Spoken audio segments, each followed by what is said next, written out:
Joju George സംവിധാനം ചെയ്ത പണി എന്ന സിനിമ വീണ്ടും കുരുക്കിലേക്ക്.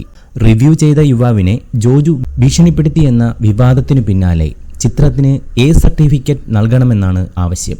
സിനിമയിൽ അശ്ലീല സംഭാഷണങ്ങളും ആക്രമണ രംഗങ്ങളും ഉൾപ്പെട്ടിട്ടുള്ളതിനാൽ കുട്ടികൾക്ക് അനുയോജ്യമല്ലെന്ന് ചൂണ്ടിക്കാട്ടിയാണ് ഹൈക്കോടതിയിൽ ഹർജി എത്തിയത്.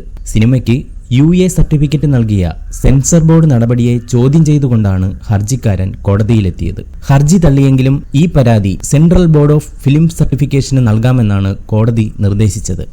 ഹർജിക്കാരൻ സമർപ്പിച്ച പരാതി നിയമപ്രകാരം CBFCക്ക് പരിഗണിക്കാമെന്ന് കോടതി വ്യക്തമാക്കി. ഒക്ടോബർ 24-നായിരുന്നു ചിത്രം തിയേറ്ററുകളിൽ റിലീസ് ചെയ്തത്. മികച്ച പ്രതികരണം നേടി മുന്നേറുന്നതിനിടെയാണ് റിവ്യൂവറെ ഭീഷണിപ്പെടുത്തുന്ന ജോജുവിന്റെ ഓഡിയോ സന്ദേശം പുറത്തായത്. ആ വിവാദത്തിനു പിന്നാലെയാണ് പണിയിലെ രംഗങ്ങൾ ചൂണ്ടിക്കാട്ടി എ സർട്ടിഫിക്കറ്റ് നൽകണമെന്ന വാദം ഉയരുന്നതും.